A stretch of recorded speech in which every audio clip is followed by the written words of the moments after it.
kuy seetlu fan yi gis nga ni Thiès gépp yëngu na yëngu yooyu nag ñu gis ko ci suñu nawle yi nekk ci yeneen gox yi ba ñuy ñaxtu tey def lan ñu duubal ba wala lu ko ëpp kon ñoom bu ñu ñaxtoo benn ñu dañoo war a ñaxtu fukk moo tax noppi gi ñu noppi woon teg ko rek ci discipline de parti teg ko ci noppi bu wutee ak ñàkk fayda noppi goo xamante ni muñ gu taaru goo xamante ni Idriss Seck moo ko santaane woon notre président moo taxoon rek ñu noppi waaye muñ nag dafa am foo xamante ni nag am na fu mu yem des fois moo tax rek moo sabab wax ji du lenn lu dul fësal yàqu-yàqu ak ñaawteef yi nga xamante ni le maire Lamine Diallo mi ngi koy def ci Thiès Nord boobu ba tey juróom-ñaari at ba juróom-ñetti at bu fekkente ni mënul réussir doxal mission bi nga xamante ni moom lañ ko jox te mu am ay budget ñu koy votel ay budget yoo xamante ni day yëpp ay 500 millions 600 millions ba mujj bi àgg ba ay milliards kooku bu ñu dina diggaat leneen daf ñuy nax waay loolu moo tax ñu wax ni Thiès Nord wax ni tey jii ay ranqooñam bëgg nañ mu fer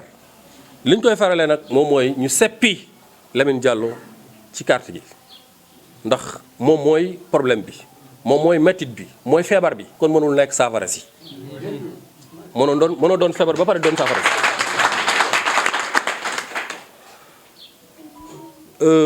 doxalinu Lamine Diallo nguuram boog laa ko mën a tuddee parce que nguur la ko jàppee nguuru Lamine Diallo ñaawte fi ñu ci mën a cité ba fa bari mën nañ cee cité saax-saaxee gi mu saax-saaxee suufu Thiès Nord parcelle desatu fi morcelé na ba morcelé fu mu warul morcelé na fu mu warta morcelé fépp Médina Fall extension mën nañ ko wax ba léegi ñu ngi jooy fekk ay père de famille néew doole dajale seen i déem ak seen i dànq dem fexe ba am seen kër moom rek mu teg ko ci jaay doole ak ay textes yoo xam moo ko génneel boppam fexe rek ba nangu ko ci néew doole yooyu jooyloo na ay jirim jooyloo na tey ay baayo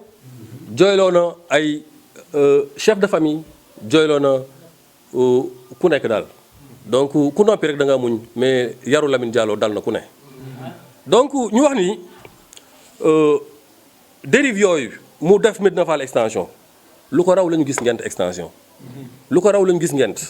lu ko raw la ñu gis coonaax lu ko raw la ñu gis cappong lu ko raw la ñu gis jasab lu ko raw la ñu gis poñen lu ko raw la ñu gis feneen ak feneen ak feneen te ba léegi mi ngi continuer di ko def booleeg nag ñu nekk ci conseil municipal bi wala équipe am ku ko ci neex ku ko ni sa dàll yi moo rafet sa mbubb bi moo rafet moo ànd ak yow ku koy wax dëgg moo la ginnaaw loolu nag ba pare jël marché central def ko moomeelu boppam cantine bu fa rafet moo ko moom bu fa jeeku moo ko moom lu suñu yaay yi xëy jaay balaa ngoon ñu fexe ba jël ko rek ci noo xamante ne du noonu ñooñu seen naqar googu seen mettit googu moom la ñu dajale te bu ñu ko dajalee àq baaxul kon dem gi ñuy dem ci élection yi dañuy dem di wax rek suñu kilifa suñu njiit ñu fonk ko lool Thiès nekk basam mu war ko gañee ngañaay lu rafet ngañaay loo xamante ne du am benn léget waaw ñu koy wax ni ko na xool bu baax a baax fi muy xool fi muy teg tànkam ndax jël Lamine Diallo moom mooy far ci côté bi nga xamante ni moom ñoom ñoo jàkkaarloo ak askan wi war a xeex ak ñoom ndax Lamine Diallo moom mooy ennemi mooy noonu askan wi ku far ak Lamine Diallo far nga jàkkaarloo nga ak askan wi te fàttalikuwuñ ci taarix ku jàkkaarloo ak sa askan ba pare gagné donc loolu ñu ngi koy fàttali bu baax a baax suñu njiit suñu kilifa di ko ñaan di ko dagaan di ko ñaan bu baax a baax moom am na ay grilles yu ko permettre mu am ay information yu raw yi ñu am mu na activer levier yooyu ak réseau yooyu ci suñu ginnaaw mu xam ni sax ñun du parparloo wala dool moo tax a jóg mais na wut ñu neutre ñu ko defal enquête Thiès pour xam li xew li xew mooy Thiès ñoo contre Lamine Diallo Thiès Nord nag moo ñu gën a lépp Thiès Nord moom la ñu am bu doon lakk dañuy fas yéene nekk dóom ak Thiès Nord Thiès Nord bu doon lakk mara d'Italie dañuy doon dóom rek ci biir Thiès Nord kon intérêt Thiès Nord moo ñu gënal intérêt benn nit ba Thiès Nord rombee nag réew mi victoire am moo ñu gënal beneen victoire waaye victoire réew mi li koy xajamal dañ ko leeral bu baax a baax a baax a baax suñu rôle mooy artu suñu rôle mooy wax Idriss Seck mu xam ràññee xam fi muy teg tànkam balaa mbir di am njaw di lakkit xam bi comme ni ñu koy waxee Lamine Diallo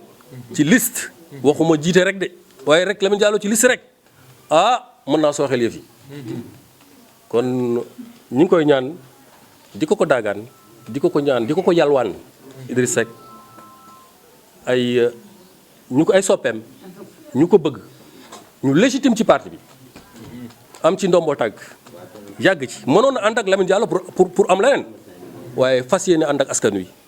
ngir feral seen rankoñ ñoom ñoo toog fii tey loolu daal mooy sabab bi ngeen baal ñu wax.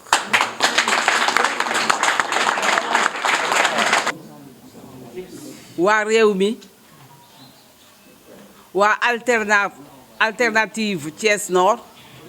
maa ngi leen di nuyu yéen ñëpp ku nekk ci turam ak santam man la madame Christine Léa Faye Ndiaye la première adjointe au maire de Thiès Nord, la présidente de la commission aménagement et cadre de vie, le officier d'état civil maa ngi leen di nuyu ku nekk ci turam ak santam lu ñu tax a teew fii tey am na ci yeneen communes yi donc fii lañ ko war a jëkkee d'ailleurs ndax Thiès Nord xam nañu ne am na ay problème man première adjointe au maire su ma demee ba di bàyyi mouvance bale c'est parce que dama gis ne na Thiès Nord mairie Thiès Nord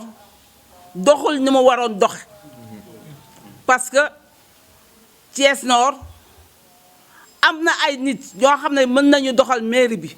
mais mairie bi benn nit laa wax xam ne moo koy doxal je vois que au début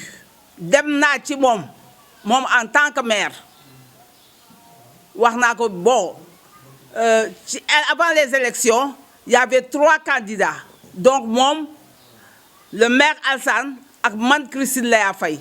yàlla def na ne moom la ñu tànn mu nekk maire moom moo ëppale secteur mu nekk maire ni mu amee secteur bi nag ñëpp xam nañ ko secteur yi ni mu ko amee ñëpp xam nañ ko du ma dugg ci biir détails yi moom xam na ñi ko jàppale xam nañu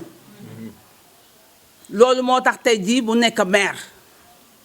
mais dem naa ci moom ma ne ko je suis prête à travailler ndax yàlla yow la tànn du benn yoon du ñaari yoon man yàlla ak moom ak man ñoo nekk ci bureau bi mais su ma ko waxee rek day ree rek bàyyi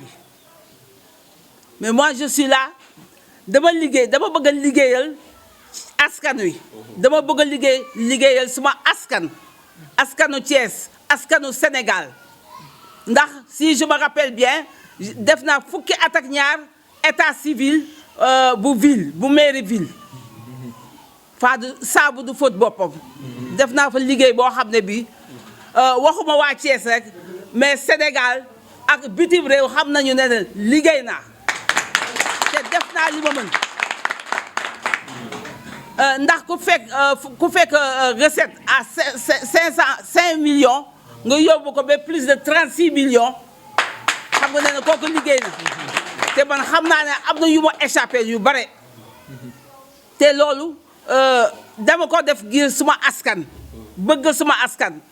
mais lu tax ndax sax ma def loolu c'est surtout parce que askan bi dama gisoon ne nit ñi surtout les jeunes étudiants fi ma doon jàngale parce que man institutrice la de profession gis naa ay xale yoo xam ne ba ñuy nekk CM1 rek laa daan jël mosuñu am kayitu juddu loolu def ma équation boo xam ne bi vraiment il fallait que ma xam source bi fan la dañ daan dem am na ñoo xam ne dañ daan dem ba CM2 duñu mën a def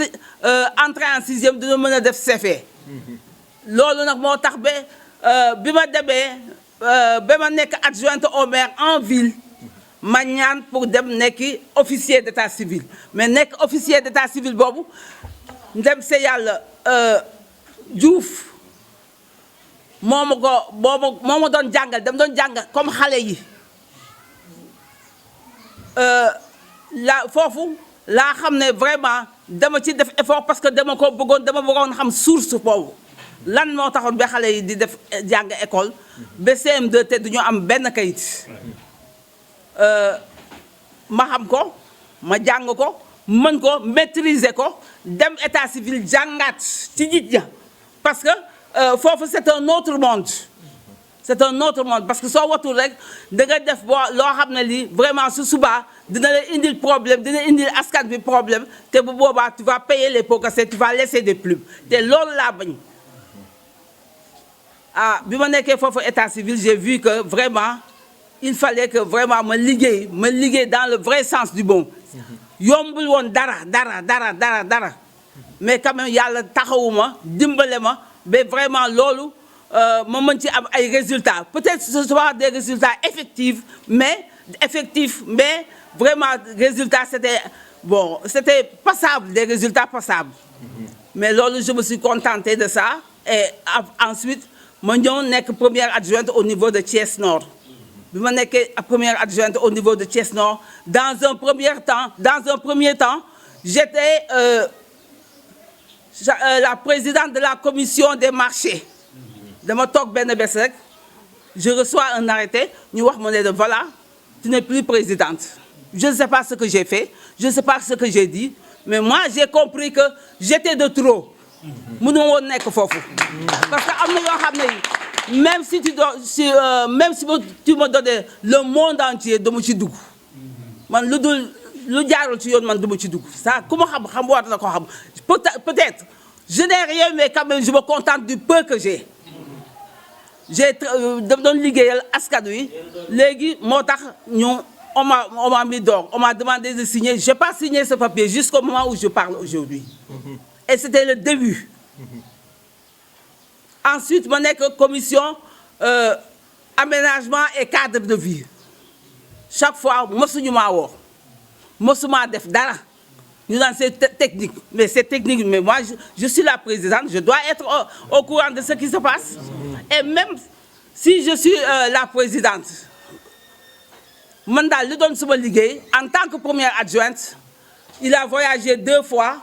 ma signé ñu jox ma oto bi pour may yóbbu mu may indi point c'était ça mon rôle c'était ça mon travail loolu moo doon suma liggéey en fin de compte j'ai laissé parce que même dans ci signature yi je ne veux pas parler de moi gis naa ñoo xam ne ñi les gens dañ daan am xaalis n'importe comment à la fin du mois des gens qui ne venaient jamais au travail qui n'étaient même pas dans ce pays chaque mois dañ leen di fay. Des emplois fictifs. waaw il y avait des emplois fictifs. waaw donc moi il y a des choses loo xam ne vraiment je ne pouvais pas comprendre mais moi j'étais obligée de signer tous les papiers pour que les gens perçoivent à temps je l'ai fait mais j'ai vu vraiment yoo xam ne yi vraiment man je me demandais nit nan lay mën di xalaat ba di def yooyu parce que ku mësul liggéey ku fi newul sax ñu lay jox bulletin de salaire di lay jox même ay heures supplémentaires moi je ne comprends pas chaque mois les 2 fois que j'ai signé les bulletins de salaire il y avait ce genre de problème moi j'ai compris après que il fallait pas que je me fatigue naa yem ci signature ak di célébrer mariage ak tu vois liggéeyu officier d'état civil daal waaw donc moi je ne voulais pas chaque fois en parler à au président Idrissa Seck parce que en fin de compte man xaw ma lu muy niroo je laissais faire man dem daan ñëw ci bureau bi su ma ñëwee toog ba 1h 13h ñu yóbbu ma ñibbi loolu daal moo doon sama liggéey en tant que première adjointe. Tout le travail que je devais faire a été dañ ko jox ñeneen ñoo xam ne ils sont favorables au maire. Bon, moi ça ne m'a pas gêné. Waaw, mais moi je dis une chose.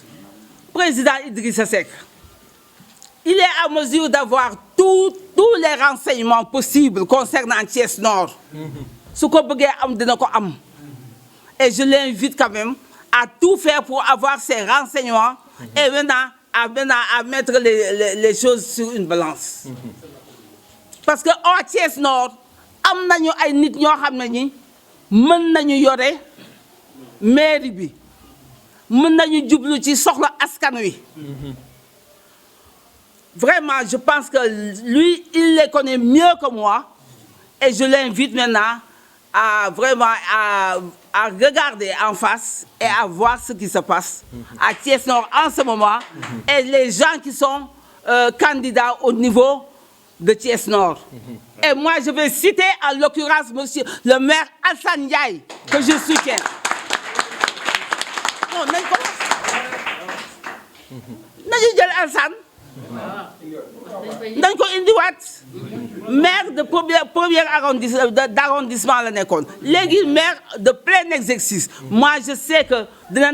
jublu ci soxla askan wi te dina ko def parce que équipe bi nekk ci ak moom dinañ ko obligé dinañu ànd ak moom def satisfaire les besoins de la population Thiès Nord. Moi je pense que c'est ça. Avant tout, je me présente. Saliou Fall Zal, coordinateur centre Issa Dème, Gent, conseil municipal de la commune Nord, président commission culturelle de la commune Nord. Sunu ndaje mi ñu ndaje tey jii yàgg nañ ko bëgg daje mais à chaque instant rek dañuy joxe exemple ci parti bi parce que dañu am un leader boo nga xam ni muy le maire Alassane Ndiaye comme il est au sommet de l'État nekk ak le président Idrissa Seck ci kaw du ñu bëgg a laal dara loo xam ni dañ naan ci njabootu Alassane lay jóge di yàqal Idrissa Seck moo taxoon à chaque instant bu ñu jógee rek mu calmé ñu mais ñun suñu mobilisation xajul sax cyber parce que fi mu dëkk muy Médina Fall rek bu ñu fi duyoon ay car rek cyber ba day fees bay tuuru waxuma laa nag ngent taxi kaw kër Maam El Hadj ak feneen ak feneen mais ku nekk rek ak ni nga tollool ñi nga uuf noonu la ñuy mel des fois nga gis ku taxaw mer wax lu nekk dañoo ragal dañoo lii mais c'était pas ça parce que c'est un grand responsable du ubbi buntam nii di gis Idrissa Seck di ko gis mu naan ko Alassane mais lu xew fële fekk na ay nitam ñoo koy def loolu lâcheté mooy def loolu ci Alassane il n'est pas comme ça li ñuy tax a jóg nag tey wax boo wax jotee mooy que depuis 2 ans de cela zone nord parce que j'ai entendu ñuy wax naan zone nord y a pas de problème tous les autres communes bu nekk a ngi bax ñu ni zone nord amul problème wax naa leen li téyewoon zone nord ña fa war a baxal li leen téyewoon déjà wax naa leen ko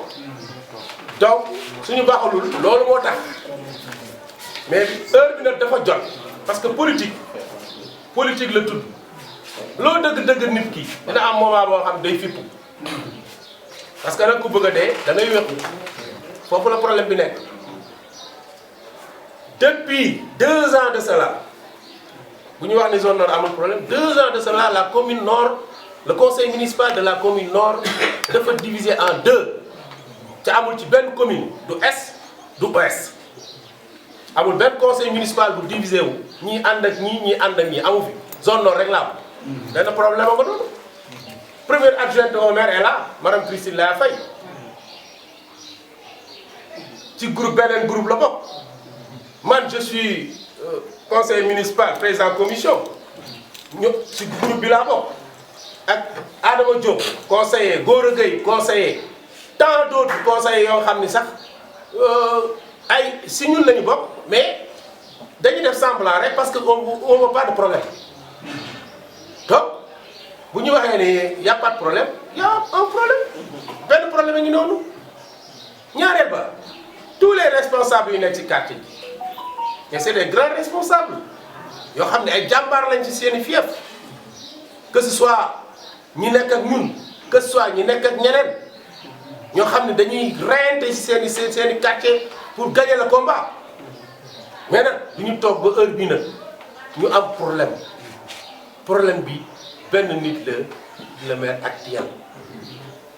d'ailleurs loolu moo tax sax ñu indiwaat le cas de Alassane Ndiaye parce que bu fekkoon kii fi nekk doxal na kon du ñu demaat bay waxi Alassane Ndiaye moo taxaat ñu ñëw créer alternative Thiès Nord ça fait 2 ans de cela ñu ngi liggéey di regrouper wu di réunion on a sillonné la commune partout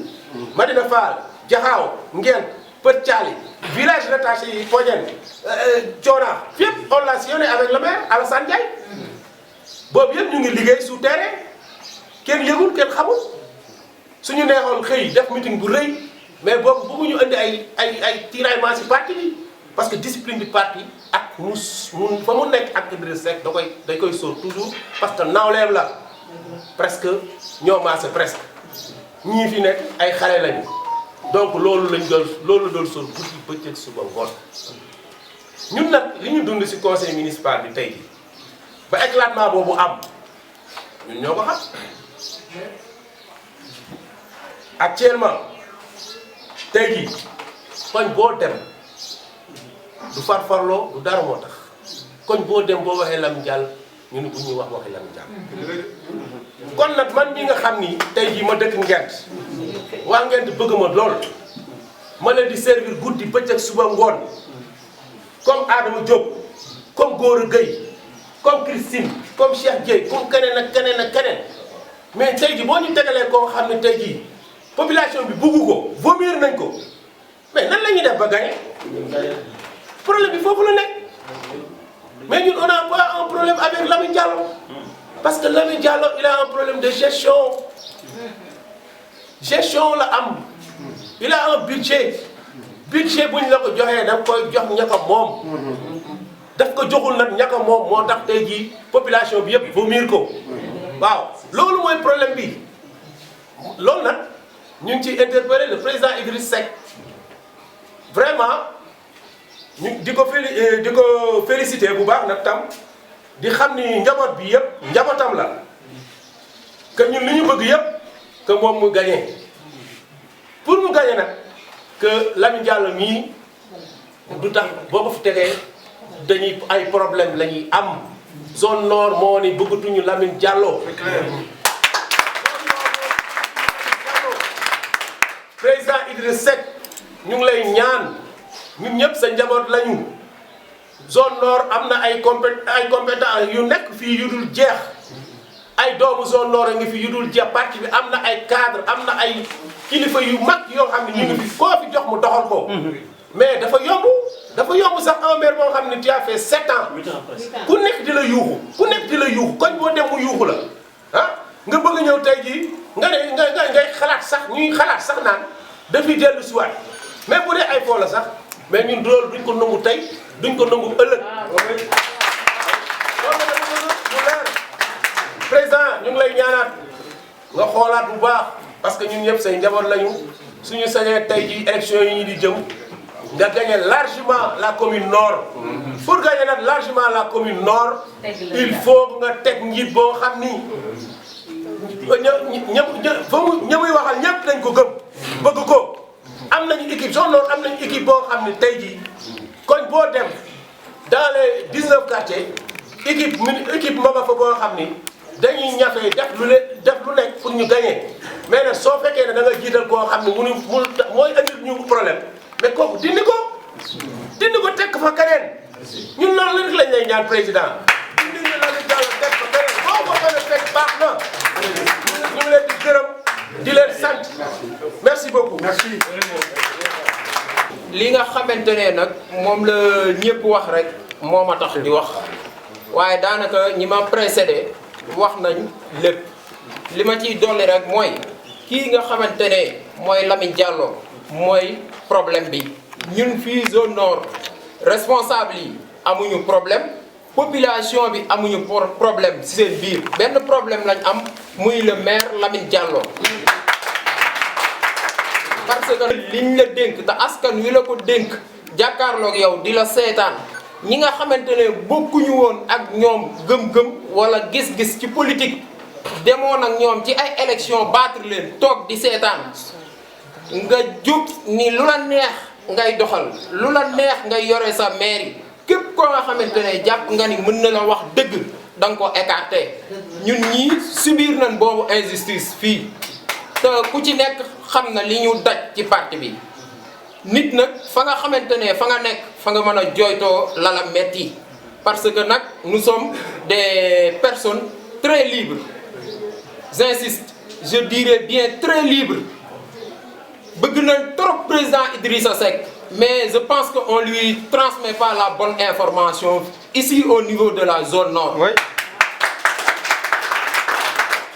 te yaakaar naa ni ci tënk rek zone nord buñ doon xool li fi nekk ci ay cadres ak des cadres de haute facture mën a gérer commune bi yaakaar naa ni Lamine moom dañ koy disqualifier dootul bokkati.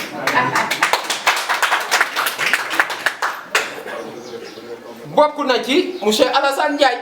comme niñ ko waxee sànq Lamine bu defoon li mu war a def yaakaar naa ni dootuñu xalaat Alassane monsieur Tahir Seck mi ngi fi bañ nañ ko sax lu ñuy wax le candidat aux mains propres amul benn angle d'attaque que ça soit au niveau de Rewmi que ça soit du côté de l'opposition te am na xam-xam fa mu nekk kilifa la fa mais pourquoi donc ñu bëgg ñu imposer benn nit Lamine Diallo en tout cas ñun duñu ko nangu tey duñu ko nangu ëllëg te yaakaar naa ne nag le président Idrissa Seck dañ ko joxul la bonne information président ñi ngi lay ñaan ñi ngi lay alerter nga jóg atte balaa yëf yi di àgg foo xamante ne duñu neex ñun ñëpp parce que bëgguñu sax nga fi gagné yenn taux yi parce que am na ngañaay loo nga xamante ne sax mook defe tayam te loolu la ñuy ragal kon ñu ngi lay ñaan président di la alerter di la wax ni la jugal nga yónni ay nit fii ci zone nord ba ñu xam ni ñun lii ñuy wax suñu intérêt catégoriel taxul ñu koy wax mais c'est l'intérêt général c'est l'intérêt de toute la population zone nord. asalaamaaleykum maa ngi leen di nuyu yéen ñëpp surtout en thématique Thiès Nord maa ngi tudd Bouba Gaye donc responsable jeune garçon yi nekk ci alternative Thiès Nord comme niñ ko xamee rek daanaka suñu kilifa yi ci wàllu politique comme niñ koy waxee ci ñoom la ñuy roote te ci ñoom la ñuy xool ndaxte ay valeurs yoo xamante ne si mi ngi si ñoom bu ñu waxee ba pare daanaka ñun amatuñu luñ ciy wax ndaxte ñoo ñuy teg ci yoon ndaxte ñun ba ñu bëggee jug am ci deretu ndaw jot ñu war a jug taxaw wax génn dañ ñoo wax ni ñu dañu dal ndaxte yàlla dafa def nag dañoo am ci njiit bu ñu nekkal mu nekk comme ni ko le Zal Fall waxee conseiller ni mu ko expliqué rek dafa nekk ak Idrissa Seck le président Idrissa Seck du yoon que ñu ni ay ndawam def nañ li def nañ laa waaye nag suñuy wax problème ci wàllu politique mën naa leen a wax ni leen daal kenn bëgg kenn képp ko nga xamante ne si même allié yi kum ci mënti doon soo waxee mu ni la Lamine Diallo tout sauf Lamine Diallo te man mi nga xamante ne si yàlla def na ni nekkoon naa ci quartier bi mu dëkk xam naa bu baax a baax kër gi saa gi mu dëkk Lamine Diallo boo fa demoon tey jii ñëpp dañ ko woon ginnaaw ndaxte man damay bokk ci mouvement nekk ci ASC yi nekk jeune boo nga xamante ne si man li ma gëm ci wàllu politique pour ñu jàppalee le président Idrissa Seck mooy terrain yi du nekk ci réseaux sociaux yi di wax loolu man gëmuma li ma gëm ni nag population bi lay jege kenn ku ci nekk kër gi nga jàkkaar loolu ci ngay commencé di dox di dem waaye nag man mi nga xamante ne ci wër naa lu bare ci quartier bi nga xamante ne ci le président Idrissa Seck xam na influence bi muy def ci wàllu électorat Thiès bi rawatina Thiès Nord muy quartier Médina Fall moom xam na ko bu baax ndaxte tey élection lu mu métti Idrissa Seck dina jël tànkam sax teg ko ci centre de vote boobu ndaxte xam li nga xamante ne ci moom la Médina Fall di représenté ñun nag doon nañu ay jeunes yoo xamante ne si biir Médina Fall dugg nañ fépp ndaxte nag ñun amuñu fi sens interdit ci kenn moo xam ci parti ci waa opposition bi ak ku mu mënti doon kër yëpp la ñuy dugg wax ak yéen li nga xamante ne ci loolu la ñu gëm waaye nag képp ko ci waxal même opposition bi ñeneen ñoo xamante ne ci dañuy dem ci opposition bi sax dañ naan la Lamine Diallo la ñu bëggul Lamine Diallo dañuy mere Idrissa Seck li tax mu indil ñu Lamine Diallo ndaxte kenn sentiru si sa bopp ci Thiès Nord gii ndaxte su fekkente ne ci wàllu foncier ci suuf gi ñun ñu dëkk Medina Fall juddoo fi yaroo fi ñun amuñu sens mën a fee am sax ab pàkk ndaxte da ngay gis ay jeunes mécaniciens yoo xamante ne si dajale nañu ay tailleur yoo xam ne dajale nañu man dama koo xam dañuy dikk ba ci man waxtaan ak man dajale ba jënd sa terrain nangu nañ ko mais buñ ko nangoo dañ koy jël di ko jox ay conseils pour lan loolu noonu te loolu lépp mi ngi ci ndoddu ki nga xamante ne ci mooy maire bi taxaw te kenn mënu koo gis képp koo nga xamante ne ci bëgg ngaa dem pour gis Lamine Diallo doo ko gis lañuy wax li nga xamante ne ci moo nekk li nga xam ne mooy dëgg gi li xew tey jii Medina Fall yi ni marché ma nga fa war a am tey jii gisuñu maire bu nga xamante ne ci taxaw na suñu wet xamal ni nii lay doxee marché bu nga xamante ne dañ ne la 3 mois depuis boobu ba léegi am na 1 an dara taxawul amul benn magasin ba taxaw maire taxaw fu mu taxaw di fa romb ndaxte buy dem këram foofu lay romb amul lenn lu ñu wax tey jii nii waxuma la maire yi jaay ci marché yi ñi nga xam ne ñoo dëkk biir Medina Fall mais ñëpp ñoo doyal ci Lamine Diallo te nag bëgg Idrissa Seck bëgg ko yéene ko loolu moo waral tey jii ñu taxaw jàkkaarloo ki caméra di wax pour que. salaamaaleykum di leen nuyu bu baax di leen ziar di wax ne man lay wax seen quartier Gent man li may wax presque mën naa am sama frère yi wax nañ ko sama tonton benn jàngoor la ñu am jàngoor mooy kan mooy Lamine Diallo Lamine Diallo zone nord bi nga xam ne muy quartier Gent bi nga xam ne fa la ci xolu mairie ba la nekk amul luñu defuñu fa dara douche mu doon tabax sax Issa Deme bi nga xam ne macha allah yàlla defal na fa ñu demee élection ñu am fa ndam lu jéggi day problème mu douche yaa nga noonu tege ndox maa ngay walaay bu ñu dimbale ngir yàlla bi loolu sóori Gent teggeel ñu fi Lamine Diallo mooy suñu feebar mooy suñu jàngoro mooy maladie bi nga xam ne mooy la ñëpp waa Gent nag ñenn ci waa Gent ndax man dama dina ñëpp maire yi fa nekk paa yi fa nekk ak yenn jeunes yi fa nekk loo ma yóbbante ci président Idrissa Seck ndaw yi ma yóbbante nee nañ ngeen tegg leen fi Lamine Diallo ndax Lamine du jigéen ñi du góor ñi du ndaw ñi dañuy tëj suñu kër ba yenn heure yi ndax lan campagne jaru ko Lamine Diallo jaratuñu ko te fi nekk soo bëggee nag ndaw yi soo seen dàll ñafeel la pour nga gagné teggi ñu fi Lamine Diallo bari na ñu fi nekk ñoo xam ne cadre yoo xam ne mën nañoo yor mairie bi ñu yaroon na ko ci loxo yu set problème mu suuf yaa nga cay Gent bari na fa njuuj njaay yi muy def yëpp bari na fa ñun nag basta doy na sëkk sëf tout sauf Lamine Diallo. ñëpp kenn ku ci nekk sa tur ak sa sant di nuyu waa alternative Thiès Nord yëpp leen jox seen wàccuwaay di ci jiital nag sama leader monsieur Alassane Dia ku nekk xam na ni man du ma adressé le maire ndax lu ma daan wax directement su ma gisee injustice damay dem ba ci président Idrissa Seck jàkkaarloo moom ni ko lii ak lii gis naa ko te jaarul ci parti li may génn ci caméra yi bariwul na mais saa yu ma génnee génn dafa jot moo tax tey sama jataay fii ma toog bëgg interpeller le président Idrissa Seck ci benn fait Cheikh Dieye Thiès la juddoo Medina Fall def immigration nekkoon le coordonnateur bi nga xam ne man maa yóbbu mouvement M6 à Rome Cheikh Sadou Fall yàlla na ko yàlla xaar àjjana avec sama jigéen Ndeye Amina ñu implanté ko en Europe ba réew mi ñëw ma nekk coordonnateur réew mi en Italie jiite fédération ba bi ma retourné au Bercail laa ñëw fii sama dëkk sama quartier nit du bañ boppam Alassane Ndiaye di sama cër ma ànd ak moom di liggéey ñu daje ci parti bi nag ndax ku lay wax M6 ñu implanté ko ak docteur Ndoye bu Saint-Louis loolu yàgg ragal pété nag day xañe wërsëg donc Médinois la fi laa juddoo fi laa màggee te fi la sama lépp nekk fi laa fekk baax fi la mu baax fekk ñuy dox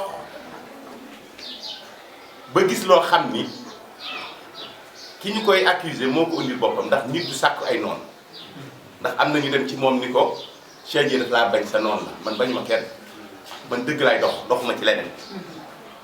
maa ngi monsieur le maire Alassane Ndiaye dafa am lu ñu déglu loo xam dañ ko bokk li muy dëggu du ñu wax lu ñu gëmul looloo tax mu nekk sama xarit la di sama mbokk tamit ñu bokk quartier bi sama ndax nit buñ la doon rey sax waxal dëgg xëy na loolu ma doon wax moo tax ñu génne ma ci lépp mouvement bu ñuy def mais man ki ma ñor mooy Idrissa teewuma keneen lu ma nit def rek mën naa ko muñ ndax Idrissa laay liggéeyalu ma keneen ndax ñu ci nekk ci parti bi yépp ku ma ci gën a apte amul mais man maay doxe noonu tey nag dafa nekk bis boo xam ne jour de vérité la te Idrissa dama ko yéene ndam bëgguma jamais au grand jamais ñuy am defet wala am na suñu benn collègue bu ko wax léegi suñu góorgóorluwul di am yenn résultats yi daanaka bañ ko am sax moo gën te fii dañu fi daan wax Cheikh Ibra moom Idrissa ñëw naa fekk ko mu toog ci bureau moo suñu ancien allié bi monsieur Diop comment il s'appelle encore Babacar Diop ma ne ko président yow la ñu xaar Medina Fall mu ne ma déedéet du ma ñëw yéen a nga fa te xam naa la daan xew mooy xew ma ñëwaat fii bi ma ñëwaatee la doon xew moo xew mais nag bii moom maa ngi koy interpellé mu xool bu baax les informations yi ñu ko jox ndax du ñun on est rien contre le maire sama rakk la ñoo takkaloon benn kër te mu bokkal benn yaay ñoo bokkoon baaxu classe muy Mamadou Sankharé lu ma koy bañee mais dëgg doom bi nag la bukki nee na ña ëpp wax mooy dëgg kon le président yow yaa ñu boole njaboote ñun ñëpp li ñu intéressé am na ñoo xam ne seen i intérêt crypto personnel moo waral ñuy waxe noonu mais man am na loo xam ne du ma ko wax mais xam naa li xew lépp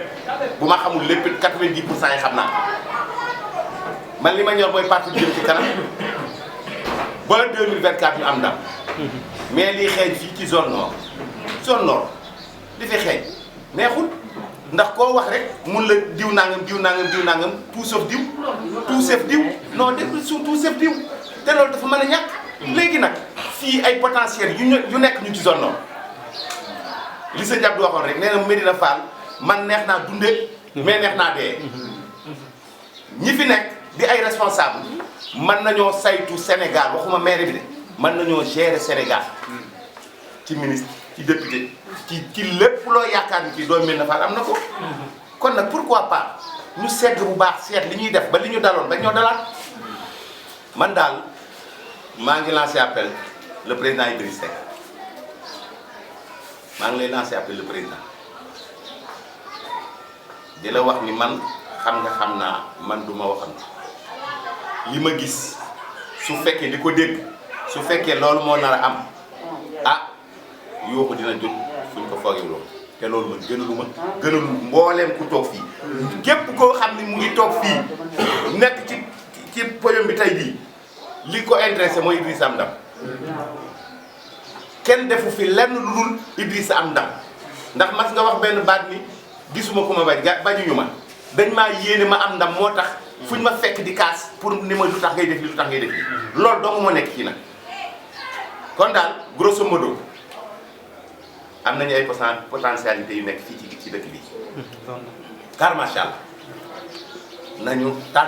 tànn boo xam ne ñii mooy tax la ñu bëgg nu am man nag personnellement man nag engagé je suis avec monsieur Alassane Ndiaye du ma ko nëbb du ma ko làq loolu moo ma sa nekk sama mbir ku ma xam-xam ni moom nga ma xamee moo waral sax bu lycée ñëwee dañ ma caa génn ma je m'en fous man nekk conseiller ak nekk leneen intéressé wu ma man li may intéressé mooy Idrissa am ndam léegi des maa mat man Cheikh Dieye maa ma conseil mais nag dafa am loo xam ni boo nekkee ci dëkk ñu koy yënguti di ko dox ngay doxal leader ba am na loo xam ni yow sa jëm bopp moom nga war a doxe moo tax may doxe noonu moo tax nag tey jii ma taxaw ci caméra bi di wax te li ma wax dama koo gëm te bëgg moom le président Idrissa Seck di am benn defet ñun daal takku nañu taxaw fas yéene liggéey Alassane fas yéene liggéey Idrissa nag ci ginnaaw Alassane mais tuba yi paate képp ci boole day jeex